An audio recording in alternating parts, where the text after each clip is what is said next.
kum thar chi bai le vek ule Christmas le kum thar him le nuam taka in man chau kan bai se ya ke ni chung kwa po ti sa mai ni lo tharau lama po zonan stak kan changa kan lom le a zonin bo in ya chumi Bible chang toite hi ron je ve ka do mi tu po Krista anom chuan thil siam tharan lo ni a thil hlui te chu an ralangai te an lo thar ta ti thon hi ko ri wa chang som pa ser han kan hu a le kum thar hi mitin ta kum chala ni tin do sakna sang ba kan han chho chu ni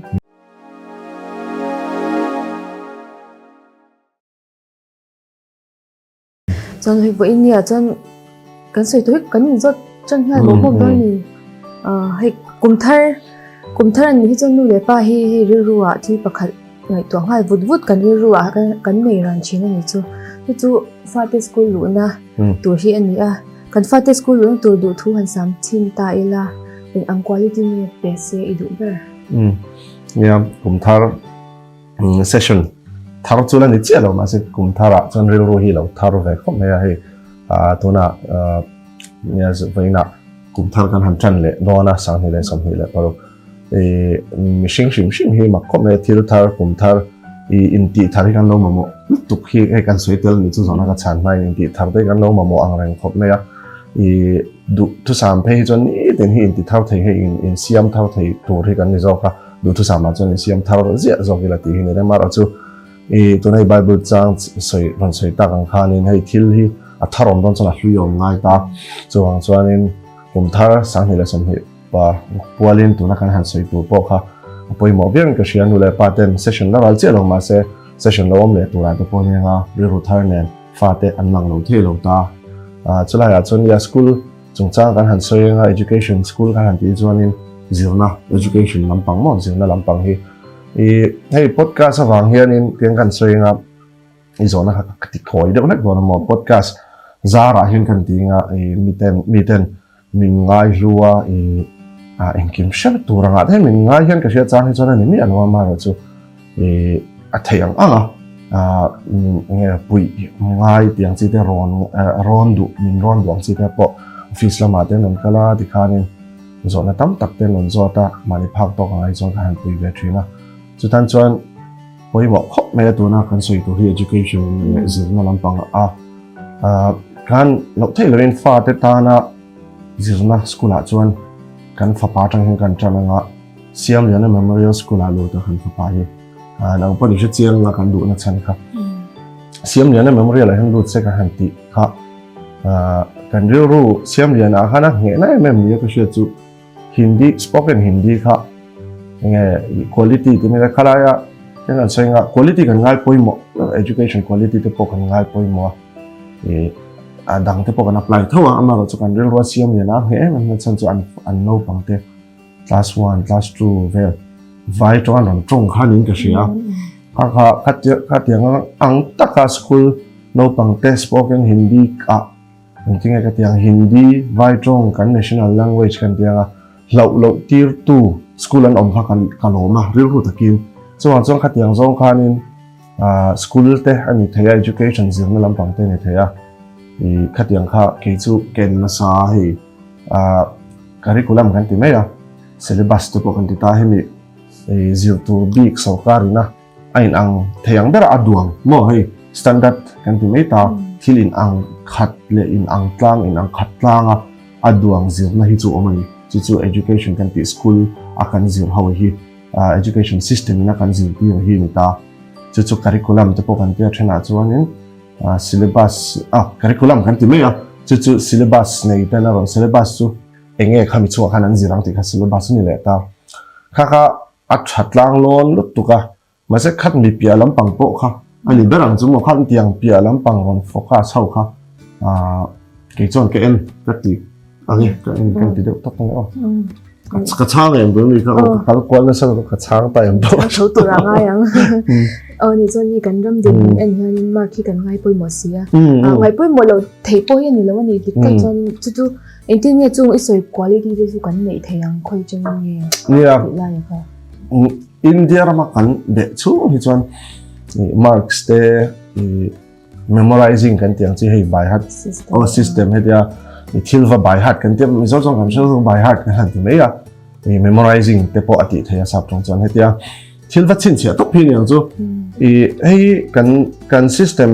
kan kalphung ti mai lamo hemi system cho kalphung ni mai chu tro kan zirna kalphung om sa hiu mani chu India hian chu India ram chungam kan om chung hi chuan kha kalphung kha chu new education policy ama chuanin nge kho ka chiang to lawa education NPE tin tang ka shiamo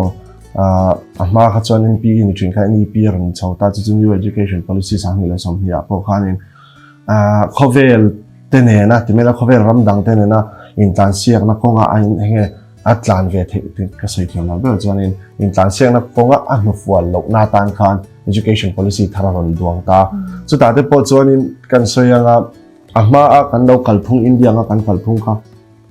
thalo tam tak om ve ni han chu memorize kan ti thil han chin chia top om zia pakhat ma shelawa pass top thei yang chi te tin kan education system khat yang zong khanin kan education system kan zirna kalphung sa shim India rama kanom chung hianin thatta kan lo ve ni chuan new education policy poron om tak ma se ma mi kha in thak hlok tu khasan haram tu ni chu bang chuan tuna class 10 pass kan ti te 12 pass kan ti atam zo khen kan zir lai hi kan bai hat ke ti mai kha bai hat ti kan shet thiam to boka ma se bai hat kan han ti hi chu shet thiam lo chin chia to phi ni da bai hat chu mo shet thiam tak lo a ril ba shet thiam lo chin chia ang kha ni da a thei ve ni chu mo tiang kha chu wang chuanin mizo tan hi chuanin NEP kan ti new education policy kan ti te follow tha thei la zom tha thei la chu mi hnuai a chuanin atama mo chu mi hnuai a chuan hei vocational education ti ta hei vocational kan sei fial lo nga ka curriculum pi alam na china ka sei sarkar na ain ang khat ve ka aduang curriculum ka ti chu hi zirna ina chuan hetiang hi ain ang khat theyang berin zirtang un ti ka curriculum ani ta syllabus mumal tak ne na ron kalta khat tiang ringo ta du tok lo khan zo tinge kan zirna in te hianin kan school te hianin thil dang vocational kan ti khat chu education policy a posei ta zirlai za somnga tal khan khatiang kha access nei tur nei chung yam je chu an ban pha ka om tur ni kha school ai mo khatiang jin zir tu na kha an kal pui ve tur ni du than nei nan zir ve thei tur ni khatiang kha an zirlai ber ni tur ni ti chu ni lo ma se zirna kha khatiang vocational chu mo yang kan sei lenga curriculum pia lampang practical vocational kan ti tak hi chu thil practical ne na in zir tir ka sei thiam nan ba chang na kan thok don ta na tho na konga thil kan zir tu tul hoi mo tak curriculum atel si lo ka vocational chu ni ta chu khatia angkha practical ne na in zir tir kha asoi tum no kan ni ta chu za somnga zir lai te khan khatia angkha an ban pha ka om tu ni ram ti ta kan na practice thalo mo mizoram apo hian metric hi kan ti siang so tu mo hi kan ma lai nun kha voi ni thenga ai je pem pon kal phung thar tia a hun to lu tu ni chu mo khat yang zong ni lawa in ti sia ka kha hun to in ka sia hi chu mizoram ang po kan ti tu ni ka sia nge metric pakhat na kan nei ti ringot ka school thate nan mang to lo sha mi la enge school a hian enge zil chwa enge hlot ring turan in zil tir tia ka nu le pa te hian ngai veni la ka ti ke chu mo chu yang song chuan chale ni chu thil dang dei han se te la kan pa hi talented ve tak hi ngai music lam ani mo lem zia lam te po hi toi ve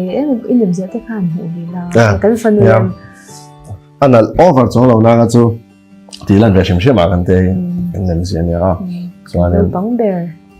se om chun thla ka zia ka watercolor painting ne hi ani ni chonin nang po lu chan ne kha mi businessman lo ni ta hei na thok ila nem to interview na sa to boka ni chu ta chuanin enge kan chalai te quality ya interview na hian tiang sei Thailand ya kha milem je te pokalo in ring na chan kha ke mang po hi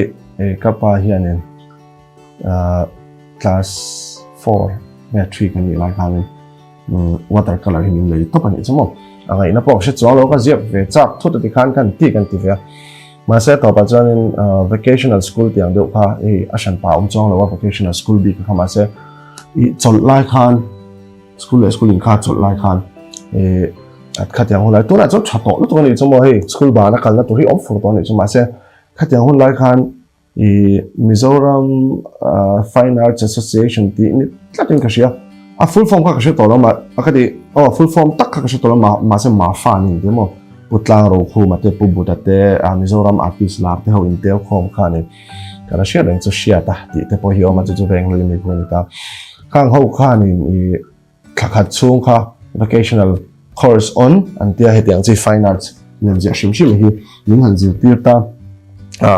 ka pa khan ka tui ringa ke po khan ka tui reng boka ase ka thiam lo ni chu ka tui ve ringa ta ka thiam lo ka thiam ve cha ka ni chu chong kha te kan zil chota ka khan ni te ka soi lu chu kha la ya zil na ina kan zil sa kan class 12 cha kan ni chowa chuan le kha te college te kan kal chota ma se tun huan business ka han lut ta ni ka lo tin pui berne ka sia thi chu tam zo wei chu school pia lama kan thil zil kha mani le o ti tur hi ani bere chu ka ti du lo le sia ama ro chu lo tin na chan tam tak hi ani ve anga ti kha khari ro ma mo chu wan chuan ke ma ngai po hian business a hian mi dang kha ti anga interview a thalai te kan han lak don hianin ken lo theu ni chu mo nge hei aron pasa farsa pasa metric a chu ti zat man chu ti zat na chu nia MCT wa trangin chu ni chu zir chuaka ti ai ma ke mana ke enzo ke chu enge caution le khotla ga in mang ta se ain man na enge ti mo hei ding chuak mi aniam mi enge khatyang chi machine ding chuak thin aniam o skill aniam entenan cashbook te pola nga aziak thinem tiang chi te tin thian za ho me me nga te po na enge kha mi zo chu amak lutuk in ral dei kan ching ta thian za ho angin in ral na mo hei an pui pa ber ding chuak thin te niam tiang me ka kalo en thin na tin hei caution a khan in manga khotlang khan in manga thata viau ti na lam ni rawin mo alo in man na to emo tin klapa te telem enge thil dang in nam hnai nai nei tiang chi kha zot na sa khai chuan a chan chu kha khat tianga tian kan soyanga caution le khotlang a po caution le khotlang lo a po thian za ho ha po sum en kol tu lo ni to chu office a po sum en kol tu than ni nge ki ti na ni chu mo kha MB ko mazil chok M ko mazil chok ti ai chun kalangai poi mo zok ka ti na ni chu ma pakhat kha chu ka va soi hnong na lam ni lo se o kha chuan ma ro chu extra skill sang zo ngai tai la M ko mazil chok ro ro ti zo kha khatiang chi kha ka ngai poi mo tin chu M ko mazil chok ro ro po ka tu na kan office amin pui tu thiam ka ti em chu tali kha thiam bi ka ni chu M ko ma han tali khan zil khel lo me the ma se tali kha a shan pai na va zil ta chuan a thiam a hmang thiam ta tlat ta ni chuan tali chu accounting software alo ni ta khatiang hmang thiam kha kan tang kai pui lutuk em ko ma chu tiang chuan zirem ti a kha chuan thil dang alo thiam kha kan tang kai pui le ta mo chu ma chuan vocational kan tiang chi te thil dang shim skills hi practical lutuk ni chu mo chuan nga tinge ni le practical zok chu school a curriculum a kan zir lo ti ta la kha chan na kha chu ka shet chuang lo chan chu India kan om ni ha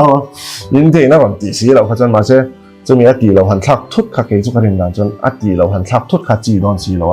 chu wang chuan in ka rin dan me ni chu vocational hi an ban phak to tu ni za som nga chuan an ban phak nge tu an ban phak a nge tu ni ron ti phota na kina chuan policy thar chu chok se chuan ka rin dan chuan compulsory ron ti to ka ring mo vocational practical hi compulsory ti lenga chu mi so chuan ti khan zoi mo India po hian an thak chho ve hi chu ka be se yang zo khan mo chale mai chuan zo na to bera kan han kal lenga tu mai tu pon fa te hlo thlin lo kan hlau ve kan ni mase no pangte hlo thlin ni tura kan ri ru kan sen na sat lutuk ni lama hian an mani in sha thiam na ko ngai hian an fual ni sha kan an lo han san se thele lok an ma ni ka lo thon an mani in sha thiam na ko ngai hian an fual ni an lo tin tir kan tum na lutuk ma hian lo nia adik khop me mo hai adik khop kan ti vele ani ni share me ti ringot ta ani chuan ka shia ke chuan in achang hi chuan in mani tian soi lamo voina amak lu to ki thil lang le no pa chung chang a po yen ta lu pui le pasala te po yen entinan tian soi tai la nge than hem ngai lu tuk le mi fel lu tuk kha ni lo mai la mi hi until ti tur sa reng hi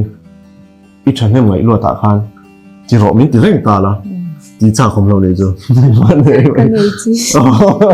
những ngày chi nữa phiệt đón cho muốn lúc phiệt rồi khá hay machine normal person như ông đàn mình nữa rồi ha mi try đâu bỏ lâu này xem mi try đâu bỏ hi cắn ốp bệt thì nó chân chú cắn khẩn hiền cái sợi thì làm đàn bây giờ mà lâu chân em ngại khẩn cái tiếng này rồi chú lâu này example try đâu cắn là để chỉ mình tiếng nói trên sợi lệ tay là nụ bánh cá là thấu cái sợi lệ tay là thành cái gì mà mình sinh tắc lần là hàng gì vậy và nụ bánh cá là hiện tiếng nói chung thế năng mà chung thế làm bằng cái in-laws thế năng mà chung thế làm bằng khác kami ka hey du sak dewin ke ma hian va treat ve don tai la kami chan hem ngai na ko ha ke ma ai zo khan chan hem lo ngai ta la ke ma kha min dal run thei che to mai ra chun to na chun yom dan chu ke ma min ring top ta min just top ta chun chan hem ngai lo thei lo min siam man tu kha tiang kha chu mi shing shim hi in rin lo lu tuk te nge chan hem in ngai pui lu tuk te hi kan sim hi turin ka siam mi shing hi individual antenna ke mani in kara fa pathum piang pa ani nang lo thau ain an lo je chu kan shia kan pani pon chu tiang che chuanin I machine hei fa te an ni na ka kan treat hi chu oma ma se machine an ni na nga nu le pa tu pan kan treat thiam mi ngai tu mo chu machine an ni na chu nge individual machine mi pakhat ngai dan sang nei ve tu opinion sang nei ve tu mi hlu takani ro ni chu wa chuanin ka fa kha ke ma ngai dan le ka opinion wa ta ka kai shoi tum chuan ka betring thei de ni chu wan chuanin thanem ngai in ngai pui hi a that rual hian an mani ai ma thanem kan ngai hi chuan an mani kha thanem ngai theilun kan siam thei de chu mo zelen na le du than nan du than nan nei lo the ya zelen na to pa chuan an mani kha nin kil to ya mani a din an thiam ta lo thin ta ni chu wan chuanin hei hi nia tuna mi kha zona tha tak ania thanem hi ngai luat pui hei thanem ngai lo tur tin an mi lovin amaro chu an mani ya nge an mani an din be huna tian soi tai la ke po tian kan soi nga guitar ka pan min zil tir don khan ka pa khan min zil tir lui mi lo ta chu ma se guitar hi ka pan min zil tir se o ka ti ngoi no wa khan min zil tir chong lo ta ha se atopa chuanin hei ngati nge le tin huwa khan thil min han shil ta keyboard po chu tian che chuan khat tiang kha chuan kan lo thiam chak nge chan chu kan dress kha lo ve to ta mo ti khan chu mi dang a po ni ve a khát tiếng ang này thấy mi alo machine khan về thon nor lui về ngay mà số văn nor lui po khanin hei pozilla mà khan lo soi to kha fa te tiếng anh tiếng ha ke vi arin chan sak kan ti khamo kan ching lu tuk achan chu kan than hem ngai fa zo kan ya khát tiếng ching la skill development chung chang a po ya khát tiếng zong khan tin vocational kan lut ta sa ka soi du chu mo izona khát tiếng zo la chang ka shio izona ni mi alo til pakhat ka soi du ka lo share lok cheng mo sina ha ka soin ka thei hil de long ka soi kwal thui lu tuk khamo skill chung chang hi vocational skill ka ti kha extra skill tian soi tai la extra curricular skills chu curriculum pia lama extra skill ne chu engineer te po ka zero ve ta ti khan MBA te po ni ta chuan engineer tang khan MBA ka lu du khan mo IIM te chu hei he ta sang khan ve ta IIM chaber te chu kan lu phal mi alawa mà sẽ kết khắp về ngay kết exam khác hàng về về rồi à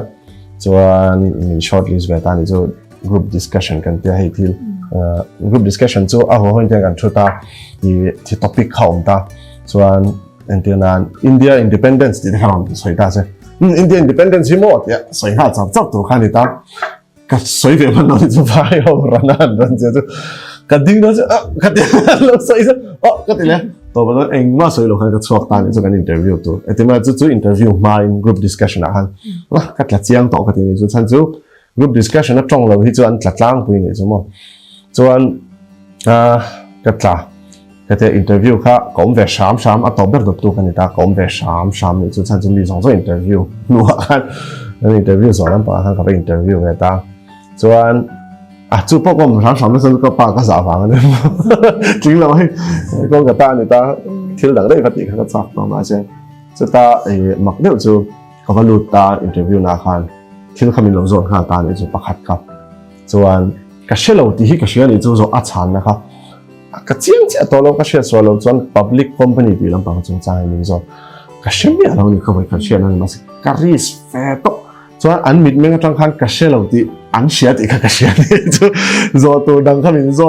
vel khan hei zo tu dang an mit menga chu mei chele me patian ding tia ka soi thiam na ba chuan tan khan thu tai lu tiang kan pan hi khan fa interview la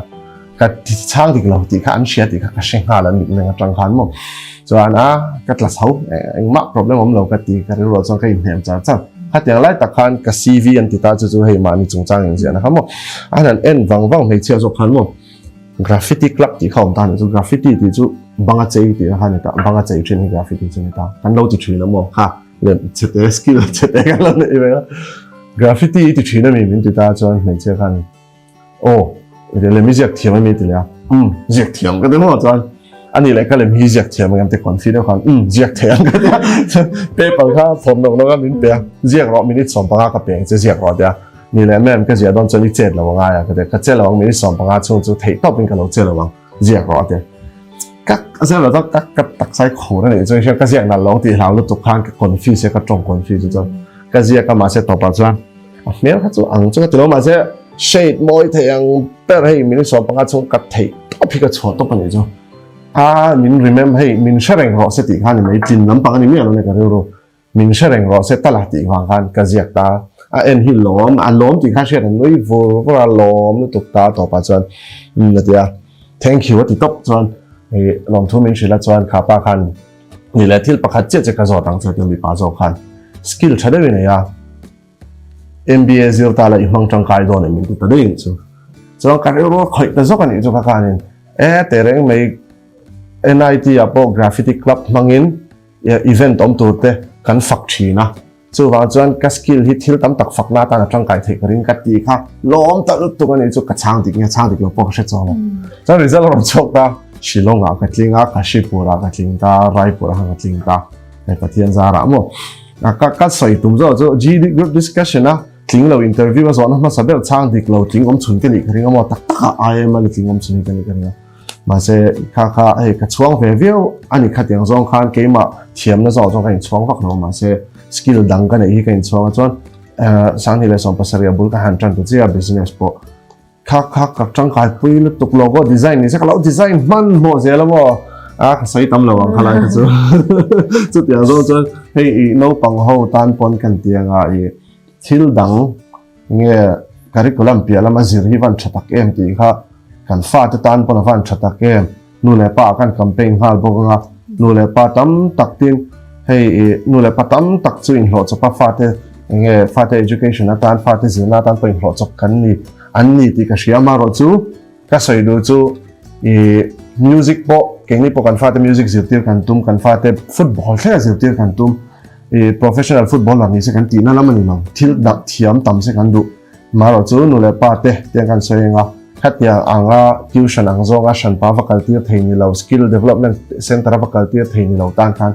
YouTube phim hang tang ka yang wa om rek YouTube phang mo tam luk tu step by step watercolor painting tiula han tiula fate painting watercolor po taulo han tilwila ti khan nu le pa te emo nu te pon poi mo nga khatenga chuanin a begin housewife an lo ni phei chuan ke chu poi mo khati kha mo zirna shim finance te pon ni thaya atam lu to khai mo soi sen lo ke chong ka soi sen lo public speaking skills te pon ni thaya mi ma din shim zil te debate te soi sen ni do lo debate te skill poi mo lu to ka ni ta aba chu ke chu thanem ngai na in kan chalu ni nu le pa te kan fa te hianin curriculum metric a pakhat na ni aya lu ka ti zok chu ke chu metric a pakhat na ni chungin na ni lo pon metric a hian pass chungin skill tam takhi ashir ni ti kha apoi mo khati tam example soi to entry soi to tam lu tuk mi pon mo he typing skills ro to typing skills te AI skills te ka sha soi to tam lu to kha school khang zi si lo si to kha tam ya lo ya ma ni kha lo kan hun te min dei si lo wa du to phat ni la to tu na kan thu sei soi du ni oi soi do lo oi ko the lo ni makeup virgin kha ani a chon outfit hi kadosh fire kuta winter health taka health office kan ti me ya khula ya khwanin directorate ka ti don chon ni che si lo health office ama healthcare ho te po na thin khanin ka shia din thara din thara ni mai ka soi thiam nan da chuan din thara health office bula doran neya chutan chuan lo do ve thin do na ati tlom em hei do dang ain atlom ka ti hi san mo acha ani na lum bok ta hi anzara vinia mo takin kan lang e theya kan lom em khi tu te mi lo kan video mi ngai hi sa kan mi lo shi chin tu te lo comment na lo like chin tu te in zawai chunga kan lom em next episode ta kan hi le cheu don ya kan lom